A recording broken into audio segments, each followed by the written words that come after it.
Hi everyone, it's Karen here and welcome back to my channel.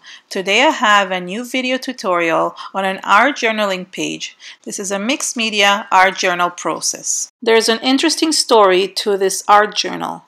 I was not able to get inspired or to create anything in the past little while, and I just didn't know what to do. And I spoke to my friend Tiffany Solorio, and she basically said to me to just sit down and just do something, just create something. And I knew I wanted to create an art journal, and she recently created a really nice art journal on her mixed media book from Prima.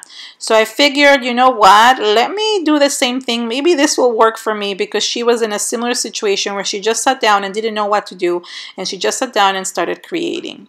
So I did the same thing. I took my mixed media book, I took 2 pages out of the book, and then I took one of my favorite stencils. This is the Crafter's Workshop Sea Bubble stencil. It's a 12 by 12 stencil, and all I did is just take my Prima Finnabair modeling paste and just created the pattern. I've been wanting to use the Hero Art Layering Koi Fish Stamp and Die set, and I thought to myself that instead of using it on a card, I would want to use it on an art journal. And that got me thinking on how I could create it to make it look as if it's a pond in the background. That's why it prompted me to take out the Sea Bubble stencil, because I've used this stencil many times to create an ocean or a water-like feel. So I really thought it was perfect for this art journaling page. Since I had separated the pages from the actual mixed media book and took them out of the coil, it was really easy to just create texture in the background, and I continued adding the modeling paste through the stencil until I was done. While that was drying, I went ahead and stamped my fish images. If you've ever done any type of layered stamping, then you know that there's a few stamps that, when layered together and stamped, create a whole image.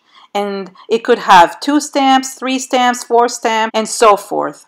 This specific koi fish had 4 stamps that, when layered together, created details on the fish. So I took 3 different colors from my Distress Oxide inks: Antique Linen, Spice Marmalade, and Abandoned Coral. I took these 3 colors because I really wanted to mimic the colors of the koi fish, which has kind of a whitish color, it has orange, and then it also has a red or a pinkish red as well. So what I did is, the first thing I did is I went ahead and stamped the first image. When you're doing layered stamping, the bottom image is usually a whole image. It's almost like the shadow of the image. And I like using a very light color when I'm stamping the first layer. And as I'm adding layers, I like adding darker colors, so it gives darker details. You don't always have to do that, but it's easier to stamp a dark color on top of a lighter color.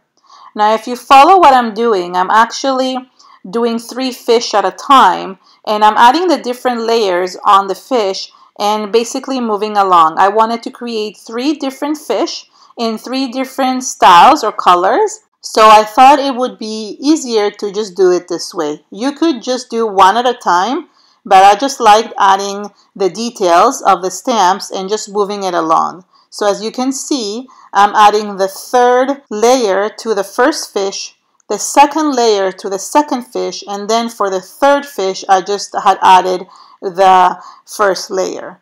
Now, I do like stamping each layer twice, just because it gives a nicer crisp image, but you don't have to do that. This is why I use my stamp platform, because I really wanted to have a nice crisp image of each layer. Each layer also lines up perfectly with the one before, like with any layered stamp, so it was really easy to create this fish. This stamp actually has 4 different layered stamps, and I only realized this after I had stamped all 3 layers to all the 3 fish, and then I realized that the stamp actually had an extra little stamp that stamps the mouth and the eyes of the fish. Now, for my 3rd fish, I introduced a new color, which is Fired Brick, because I wanted it to have a little bit more of those red colors. So I went ahead and stamped some details of the fired brick to my second fish, and then I did the same thing with this third fish where I also added some darker fired brick color. This really helped to create different looking fish for my pond, because if you actually look at a pond, when you see lots of different fish, you see them in different colors. So I didn't want them to look alike. This is a truly gorgeous set, and you can really use it for almost anything: a card, a scrapbooking layout, or even an art journaling page like I'm doing now. And all the products and links are listed below in the description area of this video. This set from Hero Arts also comes with the matching die that you can use to cut out the fish and some lily pads that are part of the set. In this case, I only used the fish, so I went ahead and cut the 3 fish so I could incorporate them into my art journal. Then I realized that I had missed a layer like I explained before, and I went ahead and added the eyes and the mouth by stamping it with black. So I went ahead and grabbed my black archival ink and stamped the 4th layered stamp from the set, which stamped the eye and the mouth for each of the fish. By now the modeling paste had dried, so I went ahead and added a clear gesso layer to cover the whole back of the art journal and protect it so I could add all my sprays. This is a very thin layer of clear gesso, and it's just applied everywhere. Once the clear gesso was dry, I went ahead and started to add my color bloom sprays. Truthfully, color bloom sprays from Prima are my go-to medium when I want to color something, especially color bloom sprays too, which are very shimmery and they create a lot of beautiful color and texture to the background. So I started working with a few different colors, which is the Dragonfly blue, the Brimstone wings, the spring dandelion, the deep teal, which is from the first set of color bloom sprays, and fir needles. All these together really helped create the nice pond looking color that I wanted for the background. Now I have 2 methods where I either use the spray itself, or I actually like dipping a thin paintbrush in it and letting things drip down the page. I do use a spray bottle with some water to let it drip down and help the liquid move along my page. I have a wipe handy so I can wipe off the excess or any parts that I don't like. The way that to add color with the color bloom sprays or with any sprays is to add it with layers and to combine the colors. But sometimes you need to dry in between to really help the layers blend and also to be able to add more color. So I go ahead and mix the different colors together and let it drip down the page. I really wanted to have a nice white area in the middle and have the drips go down towards the right corner. So I'm just working with the first half of the page, which is the left side of the page, and I just keep on adding different colors, especially to blend the light and the dark ones. I like adding the darker colors because when they go in between the modeling paste, you really see the nice highlights and the texture that the modeling paste created. So I heat set my first layer, and you want to make sure that you dry it really well. Then I dabbed off the excess with a wipe and then added a little bit more blue. I realized that it didn't have enough blue for my pond, so I went ahead and took the sky blue color from the color bloom sprays and started adding it in between the layers to create a little bit of a blue color and tint in the background.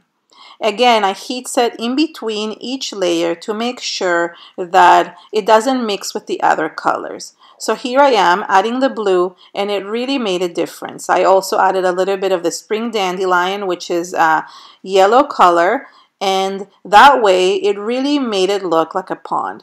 As you see, I keep on drying in between layers. Sometimes I even hold my dryer in one hand and then add the layers with the other. Once I finished the one side, I wanted to recreate the same thing on the other side. But if you know how to recreate things equally, it's really hard to do. So I decided that I wouldn't worry about it because one of the main themes of this art journal, it was let it flow. That's what I felt like. I had to let things flow and just basically go with the flow and let it be what it is. So I went ahead and started adding the same colors. This time I actually added the blue first because I really wanted to incorporate that blue into the background.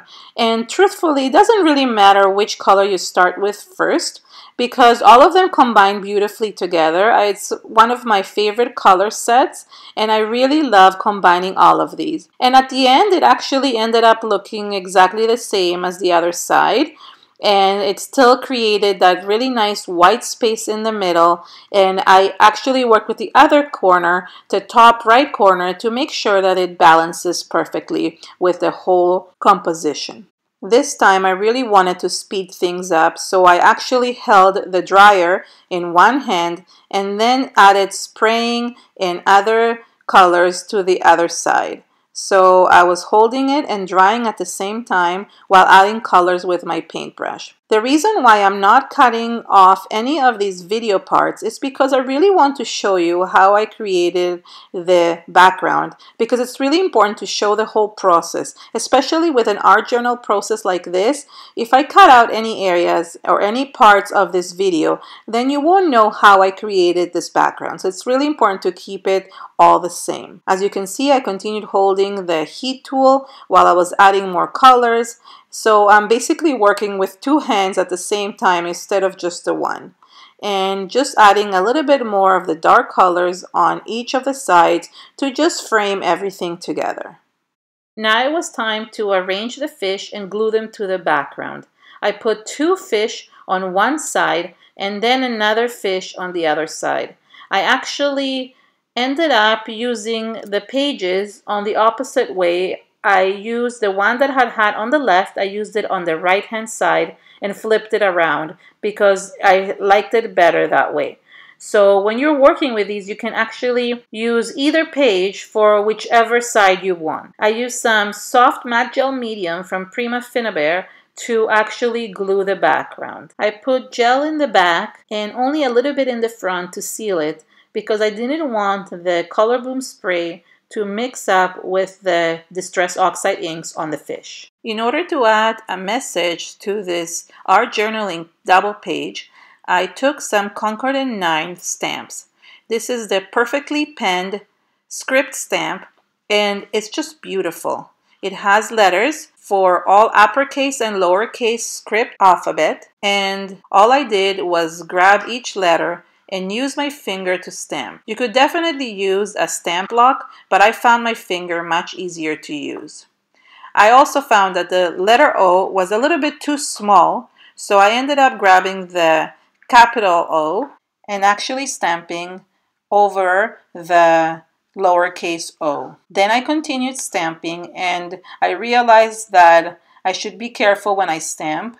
I mean, the message of go with the flow was perfect for this because I did stamp the W crooked, but I still went with the flow and continued stamping even if it was that way. I didn't mind because this is my own art journal and it doesn't really matter if it looks crooked. I'm only the one who is really has to like it. It doesn't really matter if it's a little bit crooked or not. But still, it came out really, really nice. I wish I would have put the go with words a little bit more centered, but it still turned out really well. I really love these letters because you can basically stamp any message or any sentiment on any card, art journal, scrapbook, and it's really perfect for this. The script is beautiful, except for, I don't know, the O somehow is really small, the lowercase o. And I do use it again when I write the word flow, but I still would have wished that it was a little bit bigger. I really felt that go with the flow was the perfect message, not only for the theme of the art journal, but also because I really feel like I should go with the flow a little bit more, and I get too stressed out about so many things, and this just helps me basically unwind. I also took a small bubble stamp that was in the set and created some bubbles above the fish and all around the pond to add some more of the bubbly texture to make it look as if the fish are really underwater. I don't know if you noticed that I made a little stamping mistake with my archival ink right beside the T. So what I did is I took my Tombow mono eraser and basically just rubbed it on that area and it removed the ink perfectly. Finally, I went ahead with some of the same color bloom sprays and I created some splatters in the middle white area where it was all empty. I think I probably would have liked it, as I said, if the two first words were more centered towards the middle of the page, but I ended up solving this problem by adding some splatters. So I took the spring dandelion and the brimstone wings and also the fairy pond blue and the teal and basically took all the colors that I had used and added very small splatters by opening up the lid of the spray and just knocking the little spout with a little paintbrush, and that creates small little splatters that are perfect for this pond.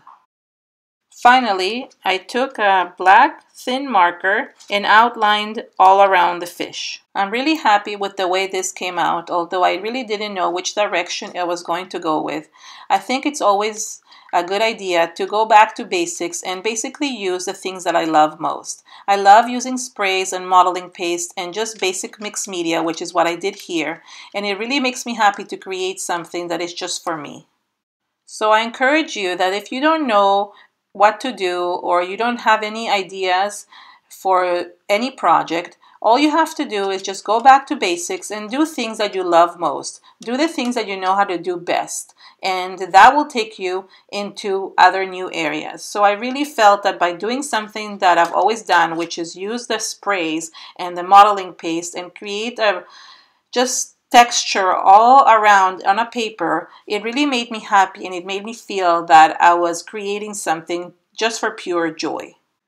I ended up attaching the pages back into the art journal and then just went ahead and took pictures of it to show you the final product. Thank you so much for coming and visiting me again on my YouTube channel. I really appreciate all your love and support. If you liked my video, please give it a thumbs up and share it with your friends on social media. For more inspiration, subscribe to my channel and visit me on my website. Bye!